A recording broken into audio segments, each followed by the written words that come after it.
Draymond Green sends stern reminder to Stephen S. Smith over $100 million duty amid admission on LeBron James. Stephen S. Smith found himself face-to-face with LeBron James after making comments about Bronny James that didn't sit well with the Lakers superstar. Even though this happened over a week ago, it's still dominating NBA conversations.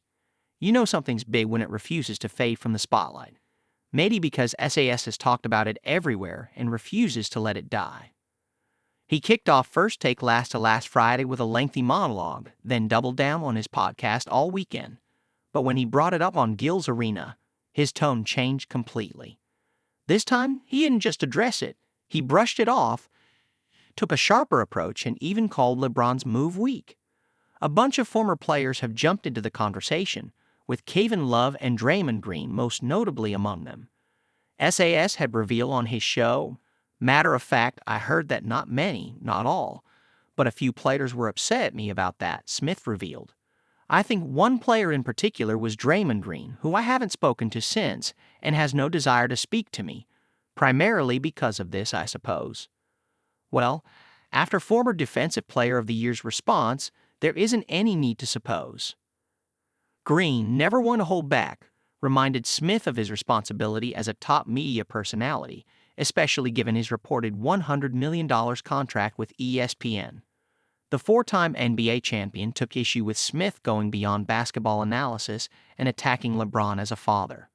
"You call Bron weak for stepping to you, but you're taking shots at him as a father on TV behind a camera. Most would say that's weak," Green said on his podcast, The Draymond Green Show with Baron Davis. He then emphasized what he believes Smith's actual job is. "No, you're paid to analyze. You're paid to debate on the show," Green stated, making it clear that Smith's role isn't to attack a player's personal life but to break down the game itself. Green also found it hypocritical that Smith had one demeanor in person, but took a much harsher stance on television, because the demeanor in person was like that. But then on TV you go, "Oh, that was." It's like, weak, like, "Come on, man," he said. Calling out Smith's actions, Green stood firm on his stance. "That's what we call weak where I'm from. The guys that I was raised by, the men that had an impact on my life, that's what we call weak," he added. With Smith's massive platform and influence, Green made it clear that he expects better, reinforcing that the job of a high-paid analyst is to discuss basketball, not to take personal shots at players and their families. But Green isn't the only one calling out Smith lately. Stephen S. Smith faces heat from another sports podcaster. Ryan Clark backed Stephen S. Smith, accusing LeBron of hypocrisy.